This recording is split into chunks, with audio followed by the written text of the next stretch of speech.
So as we all know, the COVID-19 pandemic has just caused, caused us to make a lot of changes in our businesses and our personal lives. But one of the things that it hasn't changed I want to talk about today is cyber criminals wanting to scam you out of your money. And so they want your money, they want your client data, they want your personal data, they want as much as information they can get from you as possible. So that's what they're trying to do. So my question today to you is going to be, are you a sitting duck? Um, are you one that's an easy target for people, the cyber criminals, just to come after? So some questions to you are, what are the cyber threats that are to your business? Something to think about as we start going through this. And who are those threat actors? Who is coming after you and why are they coming after you? A lot of people just understand, okay, why am I getting attacked? And then ultimately, how do you successfully protect your business? So those are some of the questions that I want to ask you today and then give you the answers to. So a lot of times when I start talking to people about cybersecurity, this is what they look like.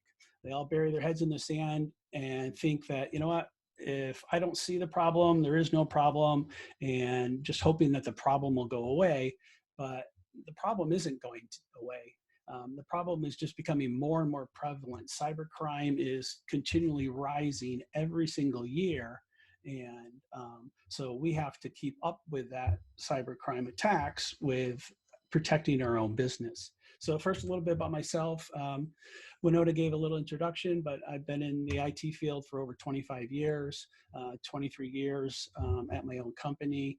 I have an IT educator background. I used to do some training at a local IT school.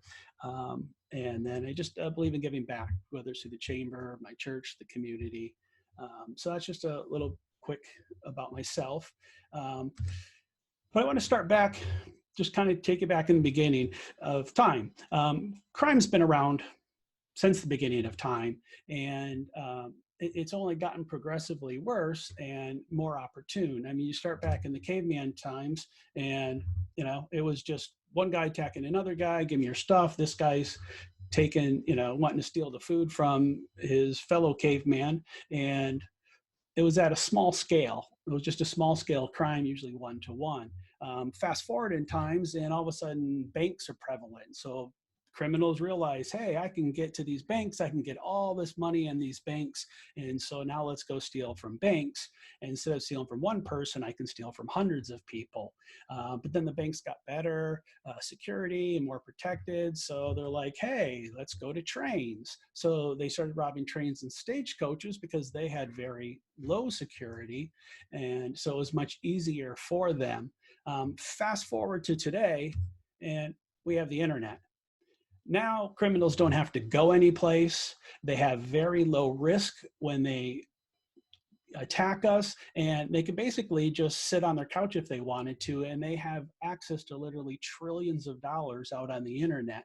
So it's no wonder that cyber criminals are wanting to use this method, wanting to use the internet, because it's relatively a low risk crime for them, and they can just sit on their couches and and that's kind of the stereotypical, oh, it's this hacker, it's a 42-year-old man, he's in his mother's house living in the basement. And that was the more from the 80s and 90s, the stereotypical look of a hacker. But today it is full-blown cyber organizations where they go to offices, and and it's hundreds of hackers that are sitting in this office, and their whole purpose is to hack into your business and to steal as much information as they can. So what is the internet anyway? And you may say, well, this is kind of a stupid question. I use the internet every single day. I know what the internet is. But the internet that everybody uses is just what I call the tip of the iceberg. It's the surface web. That's your Yahoos, Googles, your Facebooks, your Twitters, all these different websites that we go to is the surface internet. And that's only about 4 to 5% of the true internet.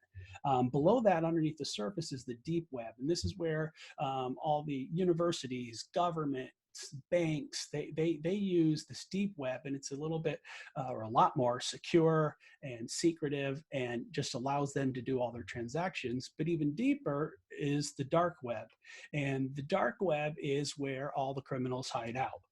The dark web does have a few legitimate uses, so political protesters and journalists that are in a country that don't necessarily have freedom of speech and things like that, they can use the dark web to hide their communication between each other. But for the most part, the dark web is for illegal activity. So what is the dark web, and how do I get to it? You can't just stumble onto the dark web. You have to actually download what's called a Tor browser and go through setting it up. And then you really can't just start searching for stuff on it. You have to actually know the specific address of where you want to go. So it's not something you can just fall on. It's just something you have to go to. But here's some of the things that you're going to find on the dark web. You can find drugs of all different kinds. If you want to get some fake money, you can have counterfeit money printed. You want to get an ATM scanner, and you scam people out of their real money. If you want any kind of hard to find weapon that you need, you can find that on the dark web. Personal information. So you want to get information on somebody's identity. That's going to be out there. You want to get revenge on somebody. That you can get out there. And the thing that affects us the most as businesses is passwords. Passwords is one of the big things that cyber criminals want, because if they can get password for one website that you have, most people use the same or a similar password for all their other websites. So then they can just grab your passwords, put them up on the web. So when somebody like Facebook or LinkedIn or Twitter or all your social media sites, they get hacked. This is where all those passwords end up that they steal from those companies. They put them out on the web, and then they sell them to other hackers so that they can try to use your username and password to get into different accounts. So there's just all kinds of things that you can find out on the dark web. And the main thing and the main reason why it's out there is the money. Their whole job is to make money. And so you can see on some of these that they're, different prices for different things that they can sell out on the dark web. And so everything has value out on the dark web. And so that's why it's just even the littlest thing that, I don't have that much information, but even just a little bit of information, your Netflix account, is worth a couple bucks out on the dark web. So you are a target. They are wanting what you have, and they're looking for ways constantly to try and get that from you. And they particularly go after small businesses because they consider small businesses low-hanging fruit. All the big enterprises, they make the big splashy news. Home Depot was breached, Equifax was breached. They get all the big highlights of being a breach, but most of the time the breaches happen to small businesses. They just don't get all the highlights on the evening news. So here's some stats I wanted to share with you just about cybercrime. One of the things is 1 in 5 small businesses will suffer cyber breach this year. So that's 20% of you will suffer some sort of a breach or attack this year. The attackers attack less than 50% of the time, or less than 50% of the attacks are after small businesses, but over 80% of the successful breaches are small businesses. So they know that small businesses don't have the money and the capabilities that these larger businesses that can throw millions of dollars at security, small businesses can't do that. So they know that they're going to be much more successful attacking a small business than they are an enterprise business. So this stat just kind of shows on this slide, I just wanted to touch on the 2 main areas that they come after you and your small businesses through phishing emails, and I'll explain what that is a little bit later, and then malicious clicks. When you're clicking on websites and you're going and it's taking you to malicious websites. So those are the 2 main areas that they attack. And why they attack in those areas the most, especially the phishing, is because we're all click happy. We love clicking on our emails. We're going through our emails and just click, click, click, click, click. And we don't stop, we don't pause, we don't verify, is this a good email? Who is it from? Is it, is it really from Amazon? Is it really from UPS? We just say, oh yeah, I have a package from Amazon coming, and you click on that email, and all of a sudden you get pushed to a malicious site. So they just come after you because they know that humans just like to click on things in emails. So because we're so click happy, it's no wonder that 51% of the major causes of ransomware attacks are careless employees. Because they're so click happy, they start clicking on stuff that, it's the number one reason why a business gets infected. And then you see below that, ineffective antivirus. Your traditional antiviruses that have been around for years, they've improved, but they're still not effective against the attacks that cybercriminals use today. This right here, I wanted to show, Verizon does a data breach investigation report every year. And yesterday they just released their 2020 numbers, which looks at, 2019.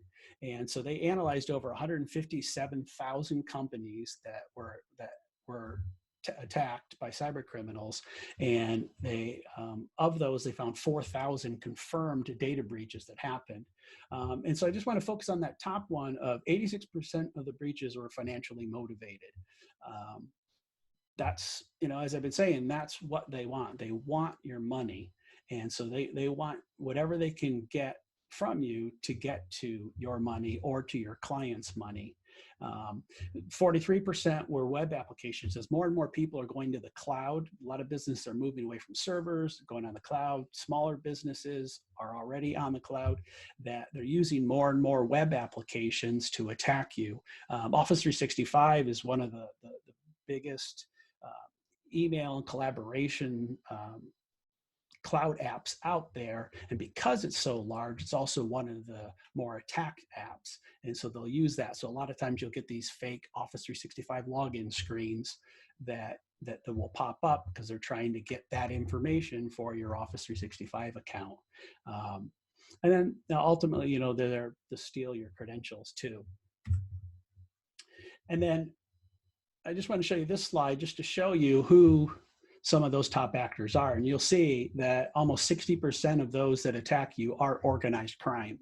So again, it's not the stereotypical guy in his basement, trying to get it. It is actually organized crime businesses that are full-blown businesses out there trying to get your money. And then you'll see that the second one is nation states. You'll hear a lot about, Iran hackers, North Korean hackers, Russian hackers, that those are sponsored a lot by those governments to try to get information from you. So how do the hackers attack? There's a couple different categories that they use to attack you. Some are older technologies that aren't really used anymore, and they've been replaced by newer technologies. But I just want to kind of go through a couple of the main categories of how attackers attack you. And the first one is malware. And malware is just a general term used to describe just a whole grouping of malicious threats. And you'll see them on your screen, just worms, viruses, Trojans. A lot of these are the traditional old way that's been around for years. Those are the old enough that, remember floppy disks is you'd always be afraid to stick the floppy disk in your computer because it could have a virus on it. And then it gets on your computer, and then you transfer that floppy disk to another computer. So these are attacks that have just been around for years, but some of them are still very successful and very prevalent. One of the ones that's very successful is second from the bottom. It's a keylogger. Keyloggers are just really quiet, secretive apps that get installed on your computer. You don't know about it. But what they do is everything you type onto your keyboard, they record it. So they're looking for you to go to your banking website, and all of a sudden you enter your username, you enter your password, that keylogger records it. It sends all that information to a server that's off site. And so now all of a sudden cyber criminals have your, the website you're on, your username and your password for that. So that's one of the more prevalent ones that are still used quite a bit today. But where criminals have moved a lot to in the past couple of years is social engineering, because more and more people are on the web, more and more people are using social media, more and more people are using cloud web apps, that this is where they know the money is. And so the biggest one is phishing. And phishing emails are just, it's the fraudulent practice of sending an email, making it seem like they are sending it from a reputable company, but it's not really from that company. So, you're getting an email from Amazon or from Google or from Microsoft or from Apple that says, hey, your account's been frozen. You need to log in to reset it, or things like that. Or, hey, you have a package that's coming and we have a problem. You need to log in and verify your information. And so they'll put the company's logos on it. They'll put different things in the email to make it look as legitimate as possible, to try to fool you to click on that link that'll either take you to a malicious site or take you to a site where you think it's Google and you log in, and now all of a sudden they have your email and your password. The second one I want to touch on was spear phishing. And spear phishing is not so big in smaller clients, or smaller businesses, but in larger businesses in the small business realm, it does affect it. As soon as you start, if you're the one that's doing your finances and you're doing your accounting and you're paying your bills, spear phishing is not going to affect you. But if all of a sudden you start having a bookkeeper that you send emails to, and that bookkeeper writes checks or they pay bills, spear phishing automatically comes into play. And what spear phishing does is, you're sending an email and it appears to be from the known person. So it'd be like me sending my account admin an email saying, hey, we just got a new vendor. I need to send them $10,000. Here's the account number. Here's all the information. Can you send that money to them? And so what they do is, all of a sudden in the spelling of my name, they may change one letter. So, somebody kind of looks, oh yeah, that's coming from Michael, and they don't pay attention to my email, and maybe one letter's been changed, like the L in Leonard, I use a lower L, and maybe they changed that to a 1. So it still looked like M. Leonard, as my email address. And all of a sudden that money gets sent, and it gets sent to someplace overseas to a hacker. This recently happened to, if you know Barbara Corcoran from Shark Tank. She, her bookkeeper or CPA received an email who she thought was from Barbara's admin, and it told her to pay this bill, and this bill was a $380,000 bill. She ended up sending that money, and then all of a sudden, a couple of days later, they realized that nope, it didn't come from the admin. They changed one letter in her name, and because there was no checks, there was no verifications in place to verify, hey, is this really, a verbal call? Okay, I just got this email. Should I do this? It just went through, and Barbara lost $380,000. So spear phishing is becoming more and more prevalent, especially if you have a larger company with multiple people doing things for your business. And then you have kind of like traditional hacking, and these are things that where they more attack your equipment. They're trying to attack your firewalls. They're trying to hijack Wi-Fi's. They're using public USB chargers. So you're at an airport and they've installed a little device in the USB charger there. You plug your phone in, they start being able to hack into your phone. So this is just a lot of more traditional that you'll still see, but it's not as prevalent as the social attacks. Ransomware. Ransomware is something that in the last 3 years has just dramatically risen. Last year, there was over $11 billion that businesses had to pay because of ransomware. And what ransomware does is as soon as it installs itself on your computer, it takes all of your important files and it encrypts them. So it basically turns them into just gibberish.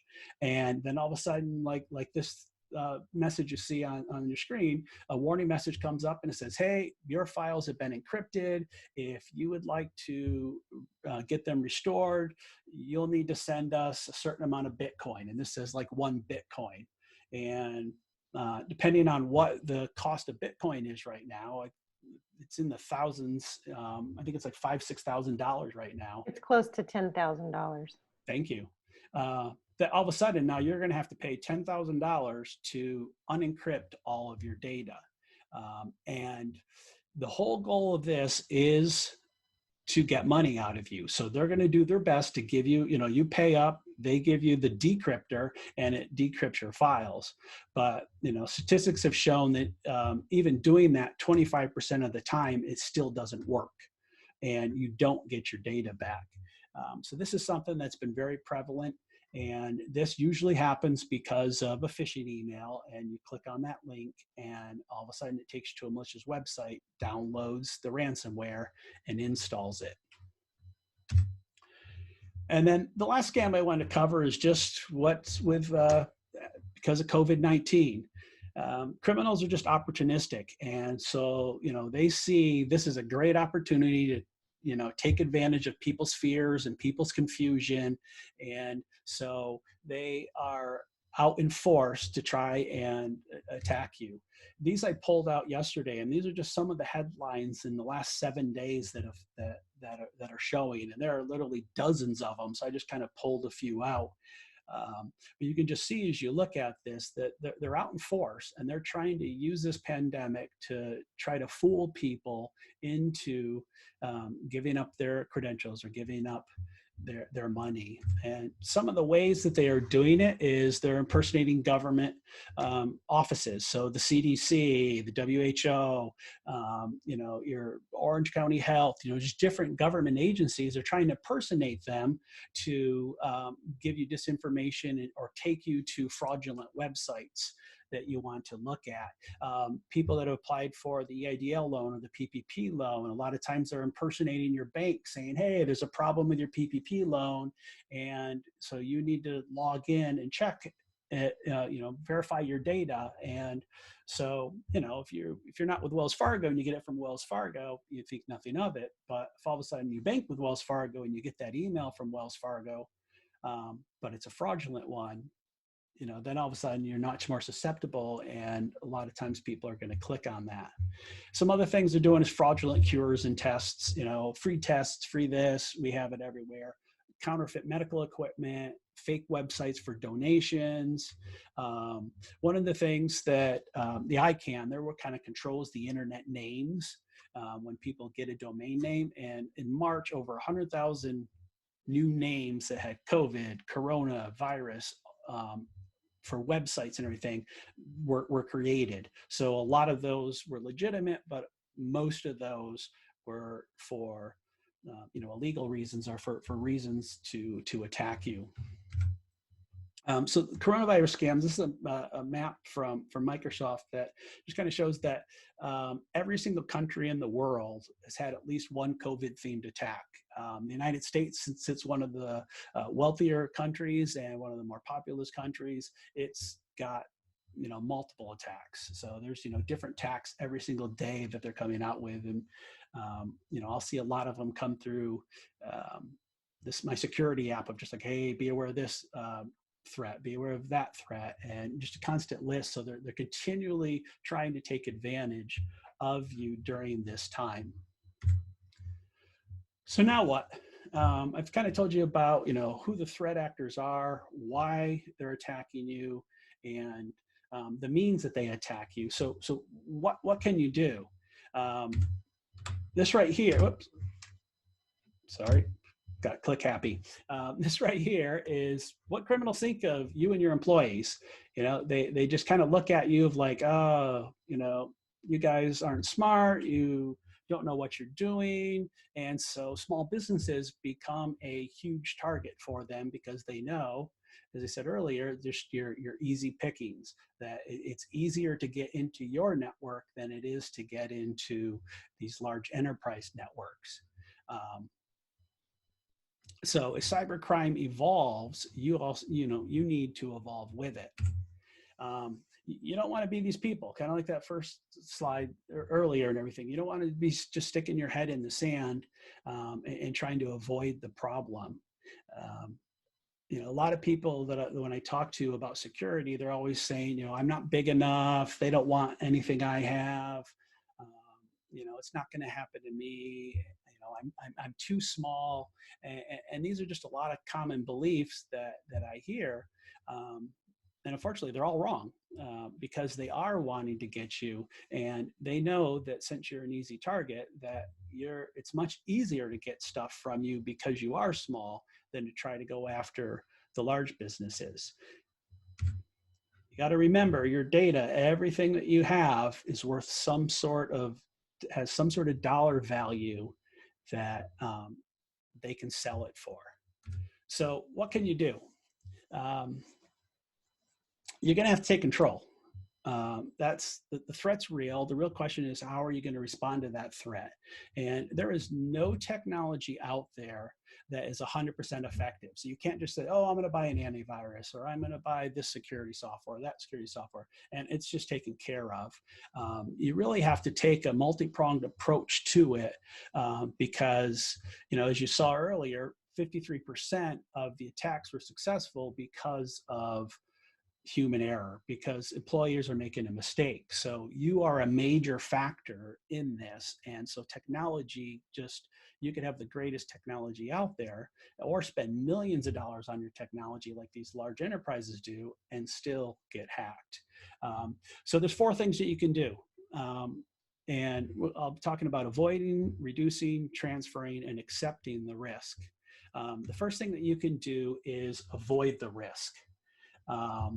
So you can look at what are some things that we can put in place to avoid a certain type of threat. So top one is, you have good policies in place. If you take credit cards, make sure you're not taking people's credit cards. Make sure they're in storing them any place, that they're entering their credit card. So you're using like a third-party gateway or a web portal and allowing them to enter their information. That you or your employees aren't taking credit card numbers over the phone or writing them down on pieces of paper or entering them into a database.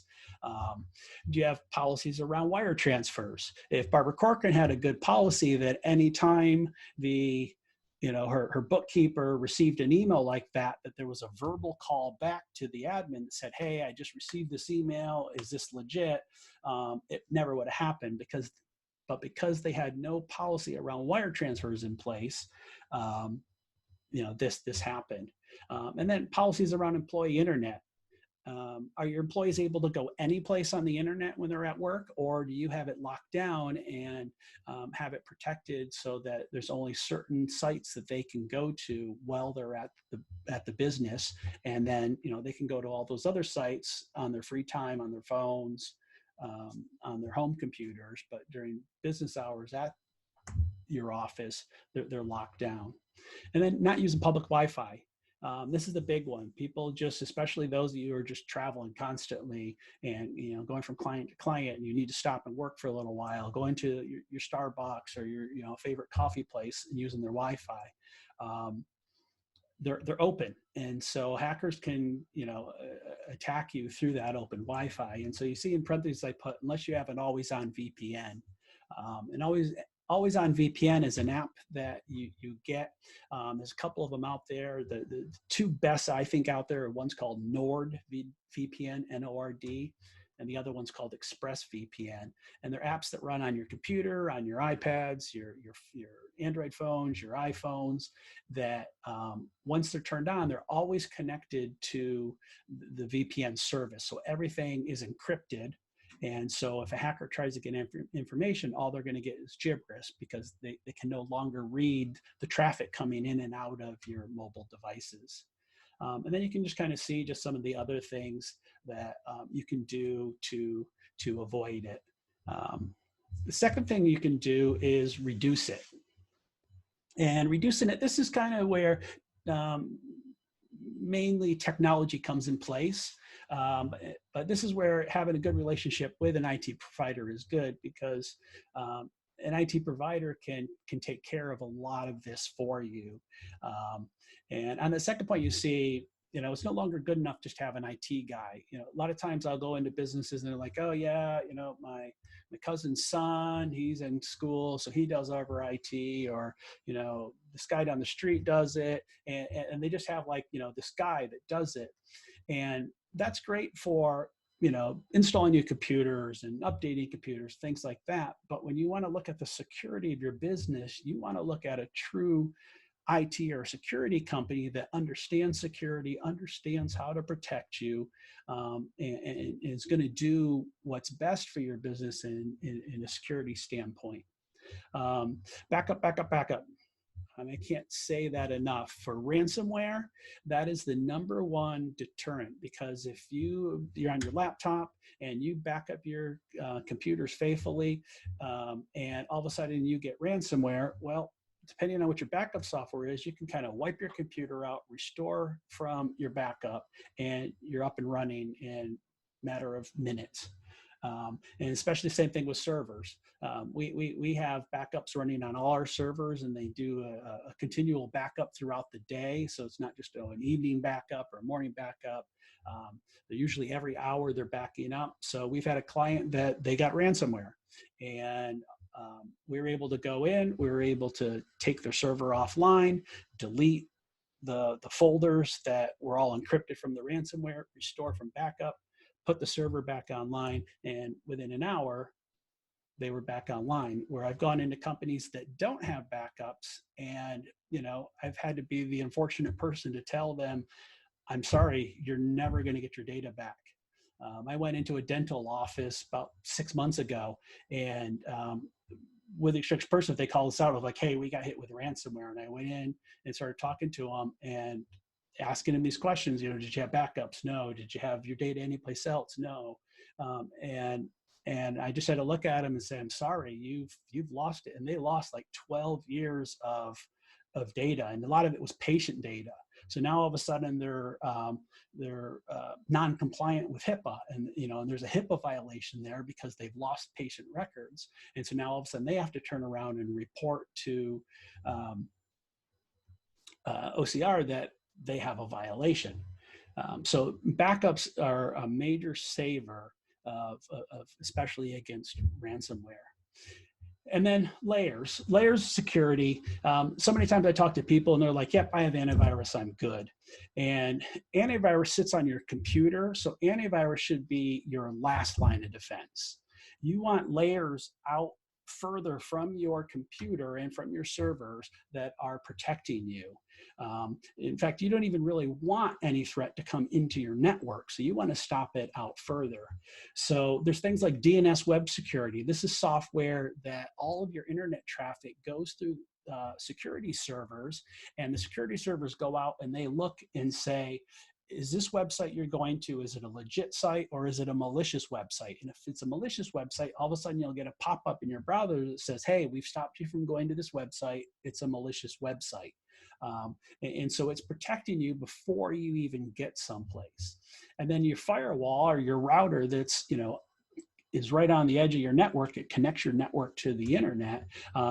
You want to have an advanced firewall. And what I mean by advanced firewall, so many times in small businesses, we treat our small businesses like our home or our home office. Maybe you came from home office, now all of a sudden you're in a business.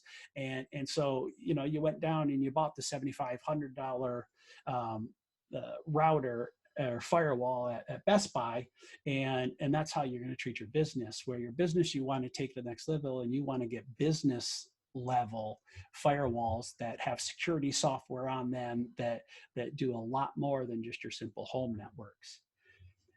And then advanced security, that's your antivirus. Dark web monitoring, making sure that everything, you have no credentials out on the internet. And then cybersecurity awareness training. I can't say it enough, of training your employees, training yourself, staying up to date on the latest threats is going to really help you and get you thinking constantly of like, oh, should I click on this email? What are the things I need to look for in the email? So the next thing is transferring the risk. And this is a lot has to do with insurance. Because cybercrime has gotten more and more prevalent in the last several years, more and more insurance agencies are providing cyber insurance.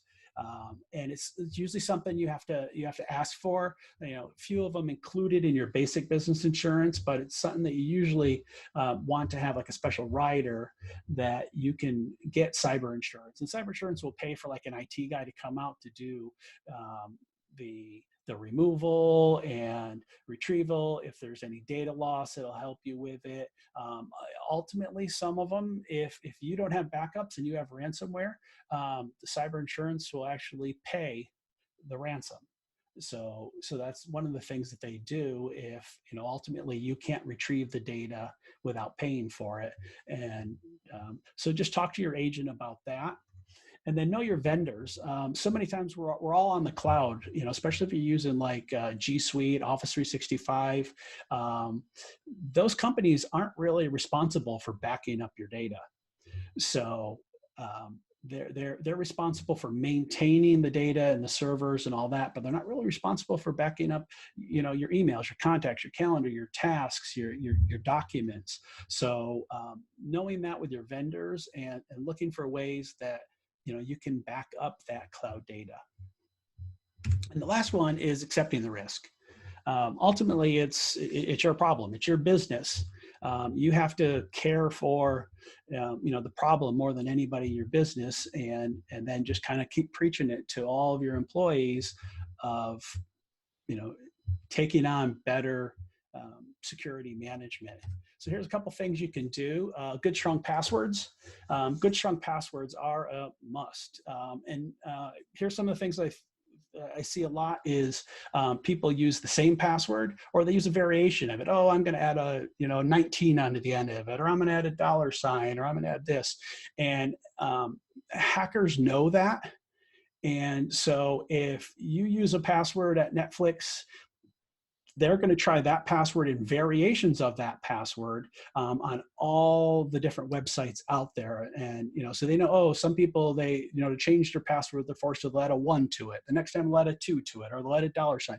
They're going to go through all those different variations. They have software that does that for them. And they're just going to try all those passwords on all the different websites, hoping to get to your bank account or your credit card or someplace that they can get money from you. So having a good, strong password, having unique passwords on all the different websites you go to. And I know that's a pain in the butt if you have the same password everywhere, to have to go out and start going to all your different websites and changing all those different passwords and having a unique password. But one of the better ways to do that is the password manager, the second thing on there. Password managers are great apps that they'll actually create randomly generated passwords for you. They'll store them securely. They're encrypted, and so that you can store all of your passwords in this password manager instead of sticky notes or an Excel spreadsheet or a Word doc or a note in your Outlook app where a lot of people put stuff.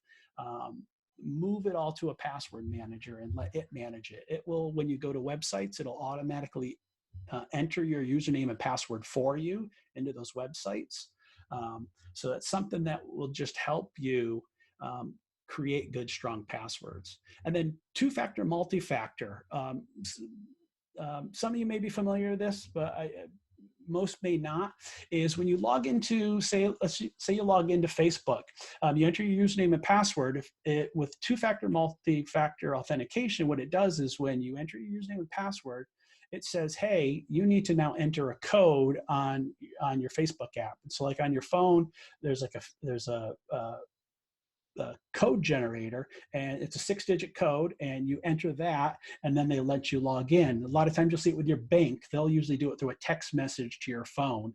But all the big social media sites, your Facebooks, your Twitters, your LinkedIn's, Instagram, all of them have some sort of, it's either called two-factor or multi-factor, where you'll either get a text message to your phone, or you can use like a Google Authenticator app or a Microsoft Authenticator app. There's just dozens of authenticator apps out there that'll create this randomly generated 6-digit code.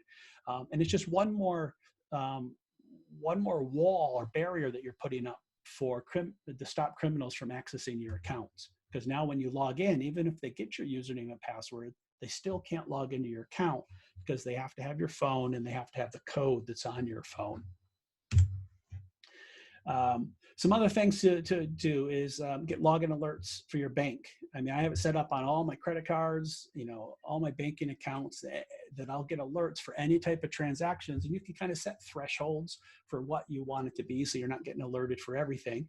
We just, set it to where you're comfortable, and if I get an alert, it's something I need to pay attention to.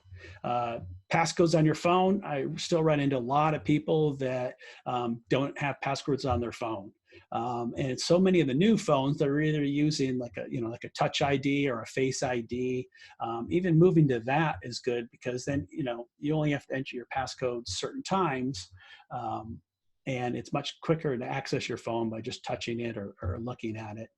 And then encrypting your computers. I mean, that's very important that your computers get encrypted. So if your computer's ever stolen, if your hard drive is encrypted, then they're not going to be able to pull the hard drive out of your computer, stick it in another computer, and access it. And all the Macs that come with File Vault turned on now. That's kind of the default. So if you buy a new Mac product, on the PC, it's called BitLocker. And if you buy any Microsoft branded PCs, so the Surface Books, their tablets and everything, that'll come with BitLocker turned on. But other vendors, when you get them, if you're going down to Best Buy or buying them from Dell, a lot of times they'll come with BitLocker turned off, and you'll need to manually turn it on. And then this last one of just you taking and accepting the risk is, remember, you're the product.